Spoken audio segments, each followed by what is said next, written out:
Assalamualaikum warahmatullahi wabarakatuh. Perkenalkan, nama saya Makfira Wulandari. Saya dari Prodi Perpajakan Politeknik Bosowa.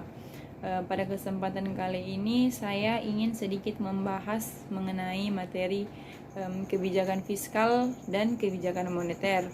Nah, pertama-tama kita masuk dulu ke kebijakan fiskal. Apa sih itu kebijakan fiskal?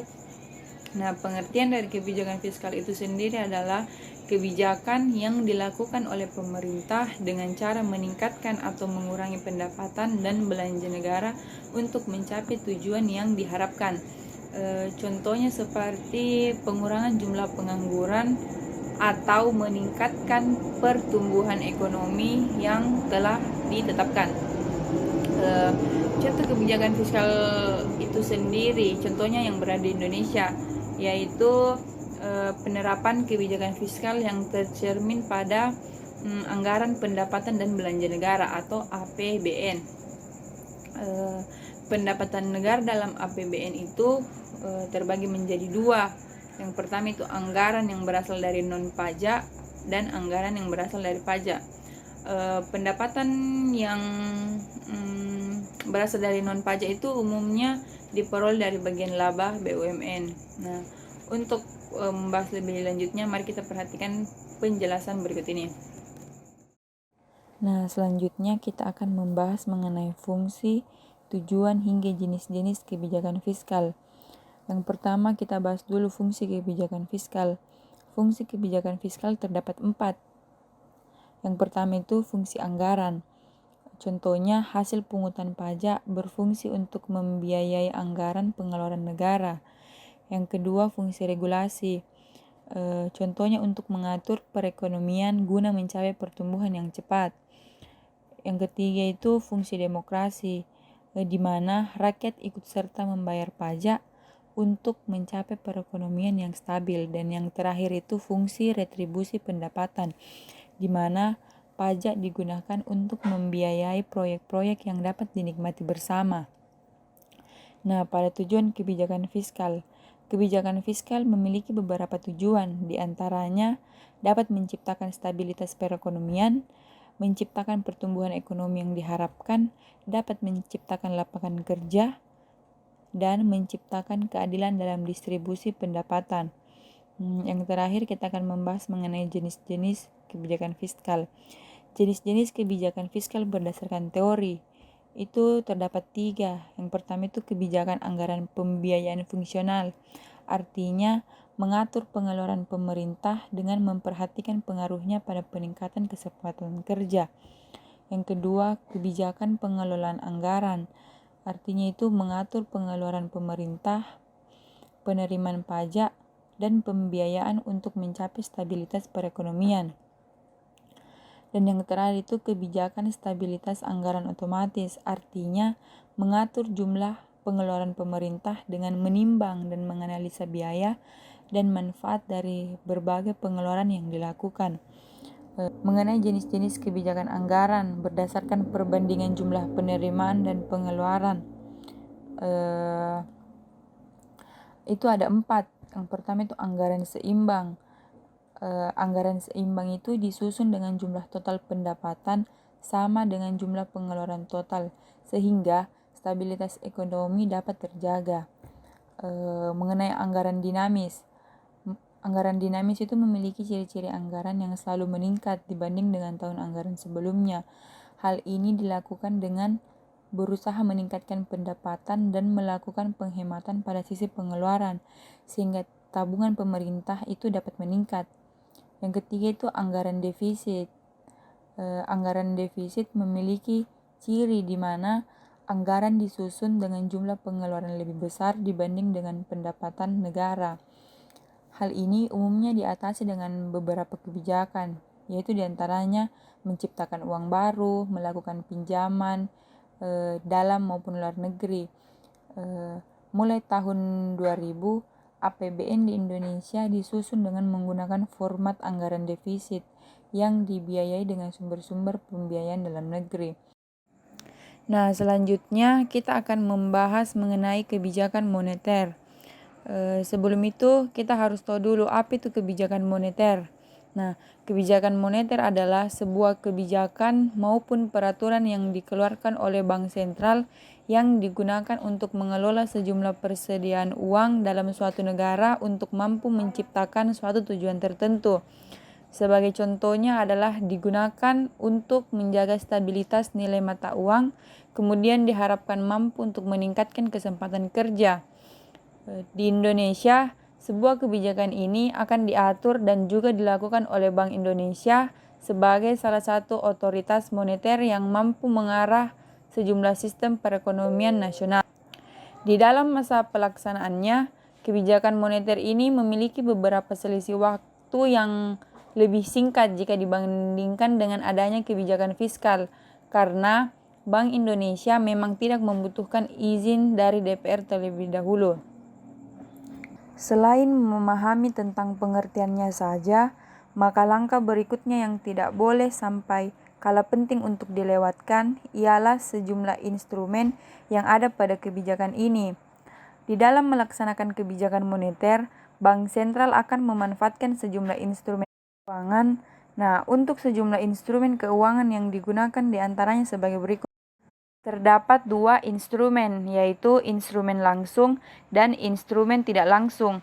Di dalam sejumlah instrumen langsung, kamu bisa menemukan beberapa faktor pokok yang mendorong, seperti 1. Penetapan suku bunga, yang merupakan penetapan tingkat suku bunga simpanan maupun suku bunga pinjaman yang dimiliki oleh Bank Sentral ataupun Bank Indonesia.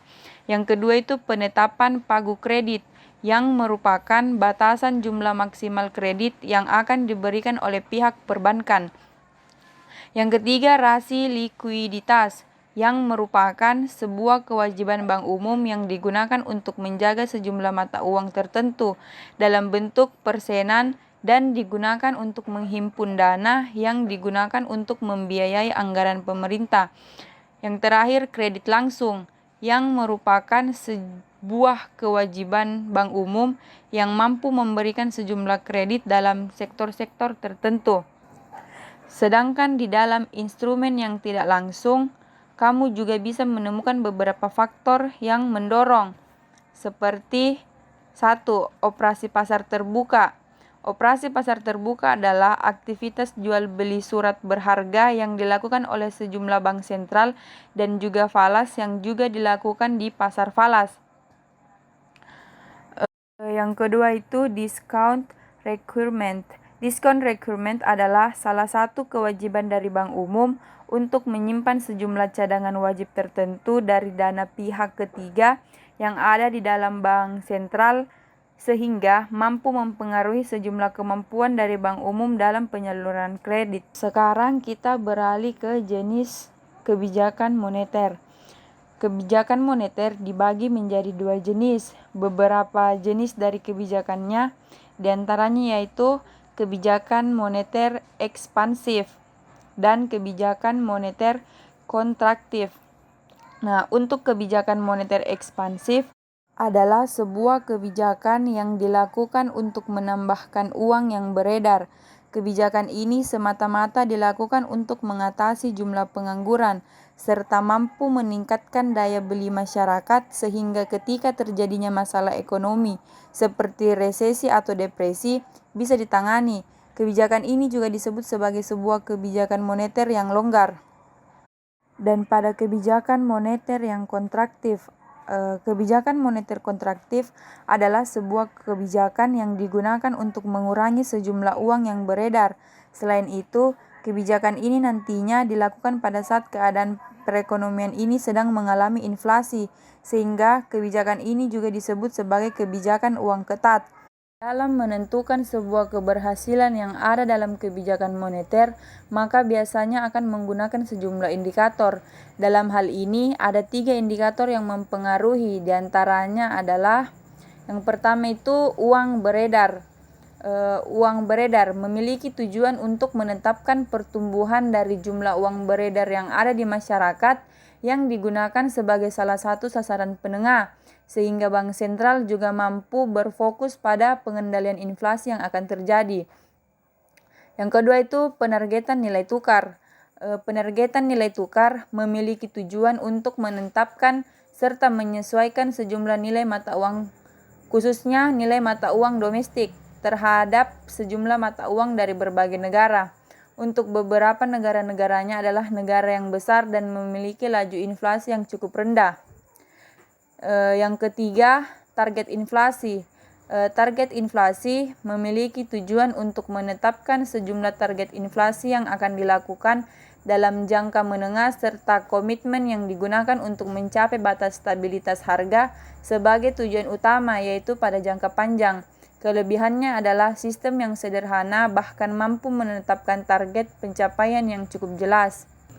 Nah, selanjutnya kita akan membahas mengenai fungsi dari kebijakan moneter. Terdapat beberapa fungsi dari kebijakan moneter, di antaranya kebijakan moneter memiliki fungsi untuk menjaga adanya iklim investasi yang terjadi dalam negara. Yang kedua, memiliki fungsi untuk meningkatkan stabilitas dari pertumbuhan ekonomi yang ada di dalam suatu negara. Yang ketiga, memiliki fungsi untuk mengatasi tingginya tingkat pengangguran dan membuka sejumlah lapangan pekerjaan yang luas. Yang keempat, dapat membantu untuk meningkatkan sejumlah neraca pembayaran. Yang kelima, digunakan untuk menjaga stabilitas dari nilai tukar mata uang yang ada. Yang keenam, mampu menjaga sejumlah kestabilan dari harga barang yang ada di pasaran. Dan yang terakhir, mampu digunakan untuk mengendalikan sejumlah laju inflasi yang ada di sejumlah negara, termasuk juga di Indonesia. Setelah membahas fungsi dari kebijakan moneter yang tadi, kebijakan moneter juga memiliki tujuan. Tujuan utama dari kebijakan ini digunakan untuk mencapai sebuah ekonomi makro yang jauh lebih stabil dari sebelumnya.